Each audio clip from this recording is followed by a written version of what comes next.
আসসালামু আলাইকুম। আমি শিয়ান ইসলাম। আশা করি তোমরা সবাই অনেক ভালো আছো।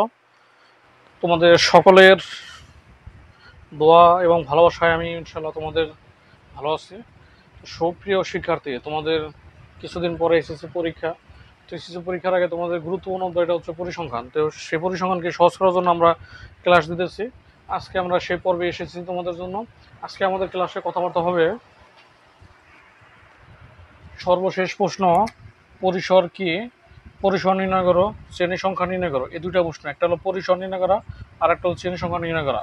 এই দুইটি যদি আমরা নির্ণয় করতে চাই তাহলে প্রথমে আমাদেরকে দুটো সূত্র মুখস্থ করতে হবে। সেই দুটো সূত্র কি হচ্ছে?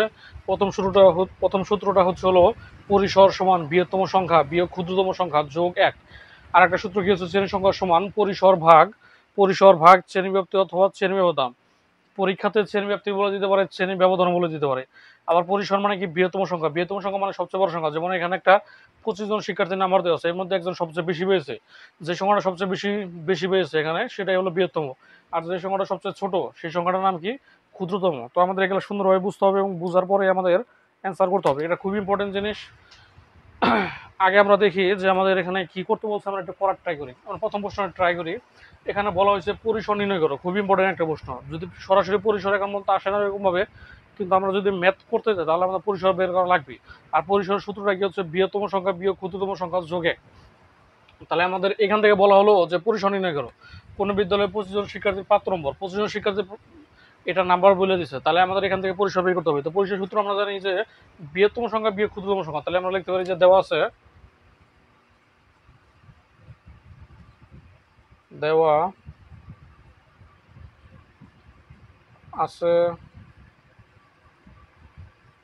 বৃহত্তম সংখ্যা, মানে এখানে সবচেয়ে বড় সংখ্যাটা কোথায় আছে আমরা একটু দেখার ট্রাই করি।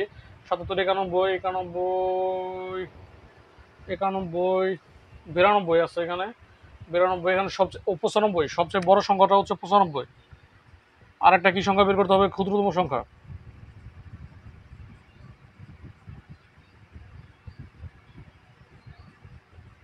ক্ষুদ্রতম মানে সবচেয়ে ছোট সংখ্যাটা কি আছে এখানে? 40।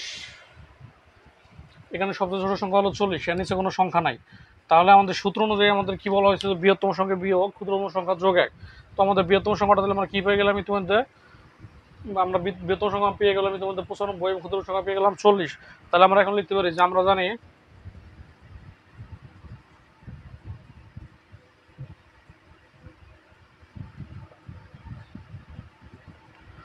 জানি বৃহত্তম সংখ্যা, এখানে সবচেয়ে বড় সংখ্যাটা কি আছে? 95। 95 বিয়োগ ক্ষুদ্রতম সংখ্যা কত আছে? 40 যোগ এইখানে একটা ওয়ানের, এটা একটা ঝামেলা আছে। কি ঝামেলা সেটা যদি আমরা একটু বোঝার ট্রাই করি। যদি এখানে সংখ্যাগুলো ইংরেজিতে লেখা থাকে, শুধুমাত্র যদি ইংরেজিতে লেখা থাকে তাহলে আমরা ওয়ান লেখার ট্রাই করবো। আর যদি সংখ্যাগুলো গণিতে থাকে, যেমন 1, 2, 3, 4 এভাবে থাকলে হলো আমরা ওয়ান লেখার ট্রাই করবো। যেহেতু এখানে ইংলিশে লেখা আছে সেজন্য আমরা এটা চেঞ্জ করে গিয়ে লিখবো ওয়ানে লেখার ট্রাই করবো। 1 বিয়োগ করলে কত হয়? 5, 5 যোগ 1, 56। তাহলে আমাদের যেভাবে বলল যে পরিসর নির্ণয় করা, তাহলে আমরা পরিসর নির্ণয় করা বুঝে ফেলেছি ইতিমধ্যে। আমাদের প্রথমে কাজ কি হবে? বৃহত্তম সংখ্যা খুঁজে বের করতে হবে। বৃহত্তম সংখ্যাটা মানে কি? বড় সংখ্যা। সবচেয়ে বড় সংখ্যাটা কোথায় পেলাম আমরা? সবচেয়ে বড় সংখ্যাটা এখানে পেয়েছে হলো 95, 95। আর ক্ষুদ্রতম সংখ্যাটা কি আছে এখানে? 40। ক্ষুদ্রতম সংখ্যা তো 40। আমাদের কোনো সমস্যা হবে বলে আমার মনে হচ্ছে না।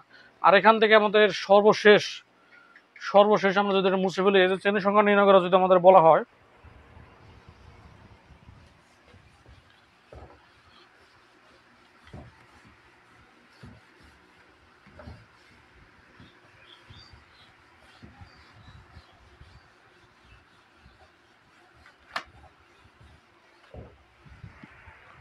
আমাদের শ্রেণী সংখ্যার সূত্রটা ছিল যে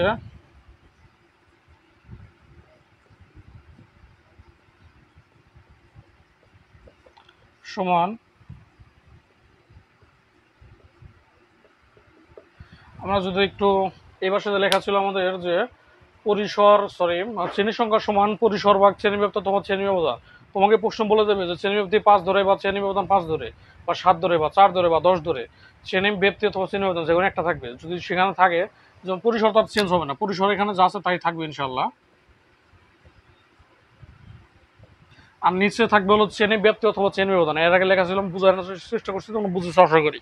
শ্রেণী ব্যাপ্তি অথবা শ্রেণী ব্যবধান, তোমাকে যদি বলে দেয় শ্রেণী ব্যাপ্তি 5 তাহলে শ্রেণী ব্যাপ্তি লিখবে এখানে, আর যদি বলে শ্রেণী ব্যবধান 5 তাহলে শ্রেণী ব্যবধান, মানে যা বলবে আমরা বললাম যে শ্রেণী ব্যবধান বলে দেওয়া আছে। বইয়ে এক এক সময় এক এক জায়গায় এক একটা লেখা থাকে, তবে যেটা বলা থাকবে সেটাই লেখার চেষ্টা করবো, জিনিসটা কিন্তু আবার একই রকম। পরিসর আমরা যদি দেখি এখানে পরিসর কত হয়েছে 56, মনে করো আমাদের শ্রেণী ব্যবধান বলে দিয়েছে 10, ওটা বলে দেবে প্রশ্নে কত সে 5.6। 5.6 এই শ্রেণী সংখ্যাটা আবার কোনোদিন অপূর্ণ থাকতে পারে না, এটাকে পূর্ণ করে দিতে হবে। 5.6 যদি থাকে তো দশমিকের আগে আমরা ট্রাই করবো, দেখি দশমিকের আগে এখানে কি আছে। দশমিকের আগে আছে হলো, এটা ভালোভাবে লক্ষ্য রাখবে, দশমিকের আগে কত হলো 5, 5-এর সাথে কত যোগ করতে হবে, 1 যোগ করতে হবে, 5-এর সাথে 1 যোগ করলে কত হয় 6। তো সৃজনশীলের ক নম্বরে যতগুলো প্রশ্ন আসবে ইনশাল্লাহ আমাদের আজকে শেষ হয়ে গেল, এবং পরবর্তী ক্লাসে ভালো কিছু হবে ইনশাল্লাহ। তোমরা সকলে লক্ষ্য রাখবে। সকলকে ধন্যবাদ।